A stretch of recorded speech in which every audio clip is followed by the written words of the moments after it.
देखिए, लंबे समय के बाद गांधी पार्क में आज कार्यक्रम रखा गया है। यहाँ स्वागत हो रहा था। हमको लगता है कि जिस प्रकार का स्वागत कार्यकर्ताओं का यहाँ कराया गया है, ऐसा स्वागत, ऐसा सम्मान किसी अन्य पार्टी में नहीं होता होगा। क्यों नहीं होता होगा? नेता कहते हैं अपना काम बनता भाड़ में जाए जनता, लेकिन स्वयं भारतीय समाज पार्टी हमेशा से ये प्रयास करती है कि माननीय ओम प्रकाश राजभर के सम्मान में कमी हो जाए चलेगा, डॉक्टर अरविंद राजभर के सम्मान में कमी हो जाए चलेगा, पार्टी के वरिष्ठ पदाधिकारियों के सम्मान में कमी हो जाए चलेगा, लेकिन कार्यकर्ताओं के सम्मान में कोई कमी नहीं होनी चाहिए। ये नहीं चल पाएगा। इसीलिए आज रसना विधानसभा के रसना ब्लॉक के कार्यकर्ताओं का स्वागत सम्मान समारोह रखा गया। साथियों, लंबे समय से आप बैठे हैं, बहुत सारी बातें आपने सुना होगा और मुझको भी फेसबुक के माध्यम से, ट्विटर के माध्यम से, व्हाट्सएप के माध्यम से, यूट्यूब के माध्यम से, न्यूज चैनलों के माध्यम से बहुत सुने होंगे आप। लेकिन आज इस बात को मैं कहते हुए नहीं रोक पा रहा हूं। जब हम लोग बनारस से यहाँ रसना प्रवेश किए, लोगों ने कहा कि बनारसी ठग आ गया। जब हम लोगों ने रसना में कार्यालय स्थापित किया, लोगों ने अलग प्रकार की बातें की। हमने कहा कि पहले जहां रहता हूं यहां का माहौल देखा जाए। हमने यहां का माहौल देखा और माहौल देखने के बाद एक संकल्प किया गया कि यहां पर सबको सम्मान से जीने का अधिकार है। अगर रसना विधानसभा में इस बलिया जनपद में लोग रहते हैं तो सबका सम्मान और सबके साथ न्याय जरूर होना चाहिए। इसी संकल्प को लेकर के हम लोग, मुझे बहुत सारी बातें नहीं करनी, लेकिन ये स्वयं भारतीय समाज पार्टी जिस बात को लेकर निर्माण किया गया था, हमने उसको छोड़ा नहीं है। हम सदैव उसको लेकर चल रहे हैं। और जो ये सोच रहा होगा कि स्वयं भारतीय समाज पार्टी अब समाप्त हो गई है, तो अपने दिमाग से निकाल दें। हम रसना में हैं और रसना विधानसभा बलिया जनपद छोड़िए, उत्तर प्रदेश का अंतिम जिला सहारनपुर में भी स्वयं भारतीय समाज पार्टी का झंडा गाड़ दिया गया। किसी के बात के औकात नहीं है जो स्वयं भारतीय समाज पार्टी को समाप्त कर दे। लड़ाई किस बात की है? लड़ाई सिर्फ इस बात की है, ये पीला गमछा, ये पीला झंडा, और आपको बुला करके ये बताने का प्रयास किया जाता है, ऐ कार्यकर्ता बंधुओं, अगर आपने अपने आप को पहचान लिया, अगर आपने अपनी हिस्सेदारी की लड़ाई लड़ने की संकल्प ले लिया है, तो जरा उन लोगों को भी तैयार करो। आप उनको तैयार करो जो उत्तर प्रदेश की राजनीति में सिर्फ वोट देना जानते हैं, वोट देने के बाद बेबसी और लाचारी के साथ जीने का प्रयास करते हैं। वोट प्रकाश पर स्वयं भारतीय समाज पार्टी का सिर्फ एक मकसद है, गुलामों को गुलामी का एहसास कराकर उनके पैरों में राजनीति जकड़ी हुई बेड़ियों को तोड़ना स्वयं भारतीय समाज पार्टी उनके राजनीति का मकसद है। साथियों, ये वोट आज से नहीं 65 साल से लगातार दिया जा रहा है। उसके बावजूद आज गांव के प्राणी विद्यालय में जिस व्यवस्था को लेकर के माननीय ओम प्रकाश राजभर ने लड़ाई लड़ने का प्रयास किया है, वो लड़ाई हम सत्ता में नहीं गए, हम शासन में नहीं गए, लेकिन आपने इतना संगठन तैयार कर लिया कि देश और प्रदेश की सरकार को झुकना पड़ा। मैं इसी बलिया में कहा था कि जब हम लोग ताकत में आएंगे और शिक्षा को लेकर के ऐसी व्यवस्था बनाएंगे कि गरीब और अमीर का बच्चा एक पढ़ाई पढ़ेगा, अब दोहरी व्यवस्था समाप्त होनी चाहिए। डॉक्टर अम्बेडकर साहब ने कहा था इस देश के संचालन में हम एक संविधान देंगे, और संविधान के पहले पेज पर उन्होंने लिखा समता, सुगमता, बंधुत्व और न्याय। 14 अगस्त 2013 को इलाहाबाद हाई कोर्ट ने कहा, अखिलेश सरकार, आप उत्तर प्रदेश में जो गरीब के बच्चे हैं, उत्तर प्रदेश में एक प्रकार की शिक्षा लागू करो। माननीय अखिलेश यादव जी ने इसको इनवाइट कर दिया। अखिलेश यादव ने कहा अगर पाल का बच्चा, प्रजापति का बच्चा, बागफोड़ का बच्चा, बनवासी का बच्चा, मुसलमान का बच्चा, हमारे खरवार का बच्चा, पासवान का बेटा अगर पढ़ लिख लेगा तो अपनी हिस्सेदारी की बात करेगा, अपनी लड़ाई लड़ने का तैयार हो जाएगा। इन लोगों से हम वोट नहीं ले पाएंगे। इसलिए अखिलेश यादव जी ने 14 अगस्त 2013 के फैसले को इग्नोर कर दिया, उन्होंने नहीं स्वीकार किया। लेकिन हम एक ऐसा समय आएगा कि देश और प्रदेश की सरकार को झुकना पड़ेगा और झुक करके ये बनाना पड़ेगा। अगर इस देश में वन नेशन वन इलेक्शन की बात होती है, वन नेशन राष्ट्रपति जो वोट देता है, प्रधानमंत्री जो वोट देता है, उसी वोट की कीमत अगर एक वोट की कीमत प्रधानमंत्री समझता है तो एक गरीब भी समझता है। हमने कहा अगर इस देश में बैंकों का राष्ट्रीयकरण हो सकता है, सारे बैंकों का संचालन एक नियम से हो सकता है, तो उत्तर प्रदेश और देश के एजुकेशन सिस्टम में भी वन नेशन वन एजुकेशन का सिस्टम होना चाहिए। एक राष्ट्र एक शिक्षा की बात होनी चाहिए। गरीब और अमीर के बच्चे के लिए एक प्रकार की शिक्षा होनी चाहिए। एक तरफ हमारे प्रदेश और देश की सरकार जब वोट लेना होता था तो कहते थे कि आप हमको वोट दीजिए, हम आपके बच्चों को अच्छी पढ़ाई देंगे। क्या पढ़ाई दिए भाई? पढ़ाई तो वही ने दी कि अमीर के बेटे, अभी हमारे सुनील भाई भी बता रहे थे, अमीर के बच्चे क्या पढ़ते हैं? वो पढ़ते हैं A for apple, B for boy, C for cat, D for dog, अंतिम वाला आता है Z, तो कहता है कि Z फॉर जेब्रा। घरवा बच्चा पढ़ता है कि जेब्रा मतलब एक प्रकार का घोड़ा, वो सांकेतिक भाषा में है। आए अधिकारी के बेटे, नेता, विधायक, सांसद, मंत्री, बिजनेसमैन के बेटे, आप अपने लक्ष्य की तरफ घोड़े की रफ्तार से दौड़ो। आज हमारी सरकार गरीब के लिए बात करती है तो गरीबों के लिए व्यवस्था बनाती है कि गरीब का लड़का जब पढ़ने जाएगा तो कहाँ पढ़ेगा? कबूतर उड़कर आया, खरबूजा लेकर खाया, गमला में फूल सजाया, घड़ी में समय बताया। जब गुरुजी खड़ा करते हैं, बाबू खड़ा हो जाओ, ये बताओ कि अब क्या समझ में आया? लड़का खड़ा होकर कहता है क्या बताएं गुरुजी, अंगे माने हमको कुछ नहीं समझ में आया।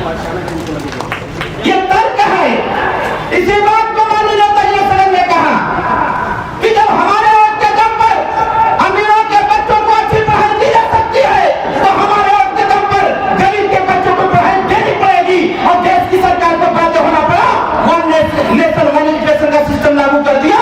आने वाले सेशन से वो चाहे CBSE वाला पैटर्न हो, चाहे ICSE बोर्ड का पैटर्न हो, चाहे UP बोर्ड का पैटर्न हो, जो भी सिलेबस होगा वो सिलेबस सारे बच्चों को पढ़ना अनिवार्य होगा और एक प्रकार का सिलेबस होगा। इसीलिए सुनील भाई ने कहा कि क से कबूतर नहीं, अब क से कंप्यूटर होए के चाहे। बताइए सही की गलत? एक बात हम जरूर आज आपसे पूछेंगे। 15 साल का हमारे सुरेंद्र भैया बता रहे थे कि 15 साल। किसी ने कहा कि 15 करोड़ रुपया 15 लाख दे देंगे, किसी ने कहा कि नौजवानों हमको वोट करो, हर साल 2 करोड़ नौकरी देंगे, किसी ने कहा कि यार हमको वोट करो, हम आपके क्षेत्र में इतना उद्योग लगा देंगे कि आपको बंबई, गुजरात, महाराष्ट्र और आपके पंजाब जाने की कोई आवश्यकता नहीं होगी, दुबई, ओमान, चीन कहीं जाने की कोई आवश्यकता नहीं। बड़े वादे किए गए, लेकिन ये वादे कौन करते हैं? गांव में हम सभी लोग पले बढ़े हैं। गांव में एक कहावत होती है कि बर्तन वही खनकते हैं जो अक्सर टूटे होते हैं और वादे वही करते हैं जो अक्सर टूटे होते हैं। 15 लाख किसी के खाते में आया, 2 करोड़ नौकरी मिली, कहीं लघु उद्योग या कुटीर उद्योग स्थापित हुआ? नहीं हुआ। लेकिन हमने कहा था कि उत्तर प्रदेश सरकार को समझना पड़ेगा और इस बात पर उनको आना पड़ेगा। और जब नेताजी ने सदन में आवाज लगाया तो क्या हो गया? 1 डिस्ट्रिक्ट 1 प्रोडक्ट, एक जनपद में एक सामान तैयार होगा और तैयार कौन करेगा? यही के लोग करेंगे। उस सिस्टम को यहाँ पर लाया जाएगा। लेकिन क्या हुआ? सब इधर उधर हो गया। अंतिम बात मैं आपसे पूछना चाहता हूँ, कार्यालय पर हमारे बहुत लोग जाते हैं, किसी का तबीयत खराब हो गया है तब भी पहुंच जाएंगे, तो क्या दिक्कत हो गई? तो हमारे पेटे में दिक्कत हो गई, हमके दिखावा, तब क्या करे के बाद? नेताजी कहना कि जेकर तबीयत खराब हो कार्यालय आ जाए, ओके हम दवाई खाती लखनऊ भेजा और वहां जाकर के इलाज करा के सब घरे चलिए। हमनो जब लखनऊ रहीला तो का होला कि साहब को फोन आ जाए कि देखा हो दूसरे पेशेंट जात हुआ, बढ़िया तो उनका इलाज करवा के रसड़ा भिजवा देंगे। साथियों, आपको जान के आश्चर्य होगा, विधायक सभी लोग बनते हैं। उत्तर प्रदेश का रिकॉर्ड है, उत्तर प्रदेश का रिकॉर्ड है। आप जिसको वोट देते हैं वो कुछ दे चाहे मत दे, लेकिन हर विधायक को हर साल 1 करोड़ रुपया इस विधानसभा में जिसकी तबीयत खराब होगी, नियम में है कि एक विधायक 500 रुपया से लेकर के 25 लाख रुपया दे सकता है। यहाँ इतने लोग आए हुए हैं, कार्यकर्ता भी हैं, गांव में जाते भी होंगे। यहाँ के विधायक जी द्वारा पैसा वैसा दिया गया दवाई के लिए किसी को? पैसा जानते कहाँ आता है? ये हर साल जो 1 करोड़ रुपये आता है, जानते कहाँ आता है? खाते में आता है। पिछली बार जब चुनाव हो रहा था तो मैं बहुत सुन रहा था कि बड़ा रुपया है, बड़ा रुपया है, खूब रुपया बटत हो, पैसा से वोट खरीदा जात हो। हम बड़ा परेशान हो गए। नहीं सर्च कहीं इंटरनेट पर कि माल कहाँ से आवत हो। फिर बाबूजी से बात बोलते, बाबूजी से पूछनी को बाबूजी बतावा कि हर जो दवाइया वाला पैसा आवेला कहाँ? कहने कुछ खाते में आवेला। हमके मतलब जब 1 साल में 1 करोड़ तो 5 साल में 5 करोड़ रुपया।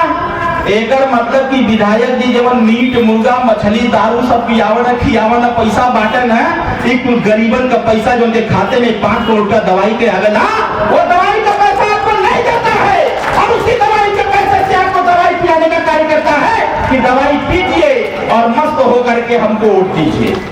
इसी चीज का विरोध हम लोग करते हैं, इसी चीज का विरोध करते हैं। विधायक यहाँ भी है और यहाँ से बगल का जहूराबाद में विधानसभा है जहाँ से माननीय जी विधायक हैं। साथियों, आज आप जानिए इस चीज को, माननीय नेताजी उत्तर प्रदेश के 403 विधायकों में सबसे ज्यादा गरीबों का इलाज कराने वाला कोई नेता और सबसे ज्यादा पैसा देने वाला कोई नेता है तो उसका नाम ओम प्रकाश राज है। साथियों, लगभग 10.5 करोड़ रुपया देकर के लोगों का इलाज कराया गया। 10.5 करोड़ रुपया अभी 6.5 साल के अंदर देकर के इलाज कराया गया। तमाम पेशेंट आते हैं लखनऊ, हम लोग कह देते हैं आप आ जाओ लखनऊ, आपको खाने और रहने की चिंता करने की आवश्यकता नहीं है। आप खोजेंगे तो बाबूजी का आवास मिल जाएगा, साहब बता देंगे, रिक्शा वाला बता देगा। अगर आपने रिक्शा वाले से चर्चा कर लिया कि हमें पेटे में दर्द होता हो, एक नेता है ओम प्रकाश राज पर, तो रिक्शे वाला कहे कि चलो हम पहुंचा देते हैं। एक नेता तो है जो हमरो लड़ाई लड़ता है। साथियों, यहाँ के विधायक का आवास खोजते रहिए, खोजते रहिए, खोजते रहिए, वो कहीं मिलने वाला नहीं है। हम जानत ही गोमती नगर में रहते हैं और वहाँ जाएंगे तो पहले 5-6 जिला रहेंगे।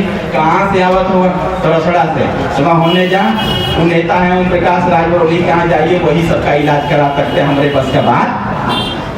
साथियों, अगर दवाई का पैसा है तो पैसा गरीबों का मिलना चाहिए। और मैं आज भी कह रहा हूँ, मैं इस मन से कह रहा हूँ आपको, आपके परिवार में कोई जरूरी नहीं कि राजभर चाहे किसी जाति का हो, ठाकुर हो, ब्राह्मण हो, भूमिहार हो, यादव हो, जवान हो, मुसलमान हो, राजभर हो, प्रजापति हो, गौर हो, कहार हो, बंजारा हो, बहलिया हो, दोनों जाति का हो। अगर साथियों आपके परिवार में पीड़ित व्यक्ति है और उसके इलाज के लिए आपके पास पैसा नहीं है तो चिंता करने की आवश्यकता नहीं है। आपका मसीहा ओम प्रकाश राज बैठा हुआ है, कितना पैसा लगेगा इलाज कराने की व्यवस्था किया जाएगा और इलाज करा करके आपके परिवार को परिवार में जिला भेज दिया जाएगा और बता दिया जाएगा कि राजनीति सिर्फ वोट के लिए नहीं किया जाता है, राजनीति अगर किया जाता है तो सबके सम्मान के लिए और सबकी व्यवस्थाओं के परिवर्तन के लिए किया जाता है। इसलिए साथियों, मेरा अंतिम आग्रह है इस बात कि अगर आपको लगता है कि इस प्रकार की समस्या आपके परिवार में है या आपके गांव में है तो सेवा करने का अवसर हमको जरूर दीजिएगा, एक अवसर जरूर दीजिएगा। इसीलिए विधानसभा में माननीय नेताजी विधायक यहाँ से नहीं है, लेकिन यहाँ हमारे कार्यकर्ता गवाह होंगे। सैकड़ों लोगों को 4 लाख, 5 लाख, 10 लाख, 25 लाख, 35 लाख रुपया दे करके उनका इलाज करा करके कहा गया कि आप अपने घर जाइए और जाकर के लोगों को बताने का प्रयास करिए कि जिसके पास पैसा नहीं है इलाज के लिए, उसको पैसा देने का काम माननीय नेताजी करेंगे। साथियों, आपको चिंतन और चिंतित होने की कोई आवश्यकता नहीं। मैं बहुत बहुत धन्यवाद देता हूँ आयोजक साथियों को जिन लोगों ने इस कार्यक्रम का आयोजन किया, और मैं धन्यवाद देता हूँ सुरक्षा कर्मियों को। और एक बात मैं और कहना चाहता हूँ, माननीय नेताजी बैठे हुए हैं, हम रसड़ा थाने के अंतर्गत कार्यक्रम कर रहे हैं।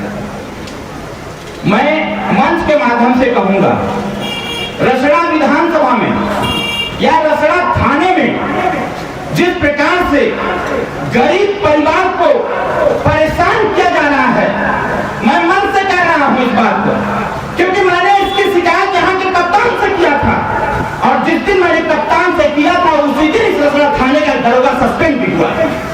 हमने कहा कि सवाल करते थाने को नहीं तो भारतीय समाज पार्टी बाध्य हो जाएगी, धरना प्रदर्शन करेंगे इसकी साहब और आपको भी समझ में आ जाएगा। उन्होंने कहा कि नहीं मैं जानता हूं, क्योंकि यहाँ बैठा हुआ जो नेता है मंत्री रहते हुए फरियादी बन के इसी थाने में खड़े हुए थे, पूरी दुनिया ने देखा था, पूरी दुनिया ने देखा था। मंत्री है जो कैबिनेट मिनिस्टर रहते हुए एक गरीब परिवार के न्याय दिलाने के लिए इसी थाने में लाइन लगा के खड़ा था, पूरी दुनिया ने देखा। इसलिए मैं आगाह करता हूं किसी भी गरीब परिवार के ऊपर गलत तरीके से फर्जी मुकदमा न लगाया जाए, किसी भी गरीब परिवार को परेशान न किया जाए, नहीं तो स्वयं भारतीय समाज पार्टी बाध्य होगी, क्योंकि योगी सरकार भी जानती है कि ओम प्रकाश राजभर कुछ करेगा चाहे मत करेगा, लेकिन सरकार को आईना दिखाने का काम जरूर करेगा धरना प्रदर्शन के माध्यम से, क्योंकि सब जानते हैं कि गरीबों के न्याय के लिए माननीय ओम प्रकाश राजभर किसी हद तक जा सकते हैं। एक दिन हमने फोन किया था, पहले दिन हमें क्या मतलब है थाना खूनी से, हमने फोन किया, हमने बताया कि मैं डॉक्टर अरविंद राजभर बोल रहा हूं, तो कह रहे हैं कि कौन है ये अरविंद राजभर। हमने पूरा परिचय दिया, फोन में काट दिया जवान हमारा, फोन में काट दिया। हमने कहा बाप रे बाप, जब मेरे साथ ऐसा करता है व्यक्ति तो आप पत्नी के साथ कैसा करता होगा। मैंने तुरंत कप्तान को बताया, कप्तान हमसे क्षमा मांगे कि भैया गलती हो गई है, उससे मैं समझा दूंगा कि ऐसा ना करें। कार्यालय बगल में है, वहां तमाम फरियादी जाते रहते, उनकी समस्याओं के समाधान करने का हम लोग भूमिका उठा रखा है। इसलिए मैं बताऊंगा, निवेदन करूंगा यहाँ के सभी स्टाफ से कि कृपा करके गरीबों को परेशान न किया जाए, नहीं तो पार्टी बाध्य होगी और फिर जो होगा देखा जाएगा। और मैं खुद पर्सनली यहाँ के कप्तान से मिलने वाला हूँ और मिलकर के मैं बताया उनको, मैंने एक दिन फोन किया कप्तान को, मैंने कहा कप्तान साहब अगर आपको लगता है कि आपका रसड़ा थाना बड़ा अच्छे से चलता है तो एक दिन सिविल ड्रेस में एक फटा पुराना कपड़ा पहन करके अब पागल बन करके एक एप्लीकेशन लेके चल जा थाने में, तो आपको पता चल जाएगा और अलर्ट रहेंगे यहाँ के लोग। कप्तान साहब ने कहा कि नहीं ये टेक्निक अच्छा है, मैं जरूर एक दिन करूंगा इस काम। हमको यहाँ को भी पता चल जाएगा कि एप्लीकेशन के नीचे कितने रुपए का नोट लगाया जाता है। इसलिए मैं फिर से अपने कार्यकर्ताओं को धन्यवाद देता हूँ और सभी नेताओं का शुक्रिया अदा करता हूँ और बहुत बहुत धन्यवाद। जय भारत, जय भारतीय समाज पार्टी।